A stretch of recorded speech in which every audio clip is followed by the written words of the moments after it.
ডারউইনের এক জয়ে আত্মবিশ্বাস উঠে গেছে চূড়ায়। বাংলাদেশ ওয়ার্ল্ড টেস্ট চ্যাম্পিয়নশিপে টপ লেভেলে যাওয়ার জন্য করছে কম্পিট। অনুপ্রেরণা আবার যোগাচ্ছে সাবেক প্লেয়ার, কোচ, এমনকি বিশ্লেষকরাও। আর সেখানে থাকছে বড় নামগুলো। এভি ডিভিলিয়ার্স, শন টেইটরা এখন বাংলাদেশে মুগ্ধ। সাউথ আফ্রিকা সিরিজ জিততেই পারে বাংলাদেশ, সেটা এখন আর টাইগারদের ক্ষেত্রে অন্তত আকাশকুসুম কল্পনা না। এফটিপি বলছে প্রোটিয়াদের মাঠে পূর্ণাঙ্গ সিরিজ দিয়েই বছরটা শেষ করবে বাংলাদেশ। বছরের শেষ ম্যাচ বলে এটা স্পেশাল না, এই সিরিজে বাংলাদেশ খেলতে চায় জয়ের জন্য। র্যাঙ্কিংয়ে ৬ নম্বরে উঠে আসার পর নাজমুল শান্তরা সাউথ আফ্রিকার বিপক্ষে জয় নিয়ে ফিরবেই আলাপটা তোলা হয়। ক্যাপ্টেন শান্ত জয় চাইবেন, সেটাই তো স্বাভাবিক, কিন্তু এক্সপার্টরা এখানে কি বলেন?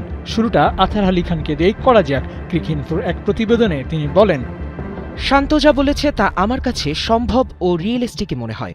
তবে একটা বিষয় উল্লেখ করতে চাই, ওই দুটি টেস্ট ম্যাচে যদি আমরা ভালো ব্যাটিং করতে পারি এবং প্রতিটি ইনিংসে ৩৫০ থেকে ৪০০ রান তুলতে পারি, তাহলে সাউথ আফ্রিকাকে তাদের মাঠেই কোণঠাসা করে ফেলার জোরালো সম্ভাবনা থাকবে। প্রোটিয়াদের হারানোর কৌশলটা কি হতে পারে সেটার একটা ধারণা দিয়েছেন আতাহার। কত রান করতে হবে, কোন ইউনিট কেমন করলে এগিয়ে থাকবে টাইগাররা, সেটা তিনি বলেছেন। তবে বাংলাদেশকে নিয়ে নিউট্রাল পয়েন্ট থেকে কথা বলেছেন প্রোটিয়াদের সাবেক batter AB de Villiers. South Africa এই মুহূর্তে সেকেন্ড বেস্ট টিম, ওদের বিপক্ষে ভালো করাটা সহজ না, কিন্তু সেখানেও টাইগারদের রাখলেন ভালোর পক্ষে। আমার মনে হয় সাউথ আফ্রিকায় কম্পিটিটিভ ফাইট করবে বাংলাদেশ। এটা বিশ্বের সবচেয়ে কঠিন জায়গাগুলোর একটি, বিশেষ করে ব্যাটসম্যানদের জন্য। শুধু বল সুইং করে না, সিমেও মুভ করে, পিচে পড়ার পরেও মুভ করে। খুব বেশি খেলোয়াড় তাতে অভ্যস্ত নয়, আর দলটার মুখোমুখি হওয়াটা খুবই কঠিন। ব্যাটিংয়ের কৌশলটা কি হবে সেটা নিয়েও খানিকটা বলে দিয়েছেন ডিভিলিয়ার্স। তবে ভালো প্রস্তুতি নিয়ে আসতে হবে এমন সতর্কবার্তা আগেই দিয়ে রাখছেন তিনি। আর সেই সাথে সৌজন্য শুভকামনাও জানিয়েছেন মিস্টার 360 ডিগ্রি। তবে সাবেক ব্যাটারদের বাদেও এমন এক পার্সোনালিটি টাইগারদের নিয়ে কথা বলেছেন যাকে একটু বেশি রেট করতে হবে। তাসকিন শরীফুলদের সাবেক pace bowling coach Shaun Tait Darwin টেস্টের আগে ভেবেছিলেন বাংলাদেশ সেখানে শুধু প্রতিযোগিতামূলক ক্রিকেট খেলবে, ব্যাটিং ইউনিটটাও বেশ ঝামেলায় পড়বে। কিন্তু সেখানে টেইটকে অবাক করে দিয়েছেন হাসান তামিমরা। আমি ভাবিনি যে তারা প্রথম টেস্ট ম্যাচটি জিতবে, তবে তারা যে দারুণ প্রতিদ্বন্দ্বিতা গড়ে তুলেছে তাতে মোটেও অবাক হয়নি। আমার ধারণা ছিল সাধারণ মানুষের প্রত্যাশার চেয়েও তারা বেশি ভালো লড়াই করবে। তাদের সাথে সময় কাটানোর সুবাদে আমি জানি যে তারা ভালো মানের খেলোয়াড় এবং তাদের বোলিং আক্রমণ যে কোনো পরিস্থিতিতেই নিজেদের সামর্থ্যের প্রমাণ দিতে পারে।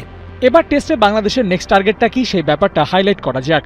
বাংলাদেশ টিম চায় টেস্ট চ্যাম্পিয়নশিপের সাইকেলে একটা ভালো অবস্থান তৈরি করতে। যেমন প্রধান নির্বাচক হাবিবুল বাশার বলেছিলেন, টপ 4-এ থাকার কথা।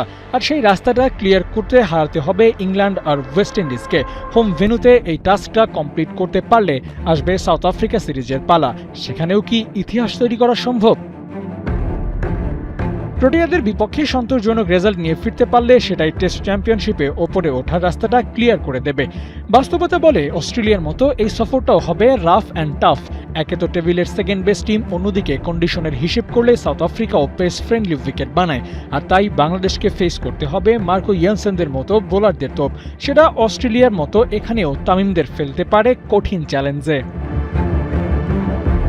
তবে কঠিনের মধ্যেই আছে স্বস্তি। বাংলাদেশের বোলিং লাইন সেই চ্যালেঞ্জটাকে ওয়েলকাম জানাবে।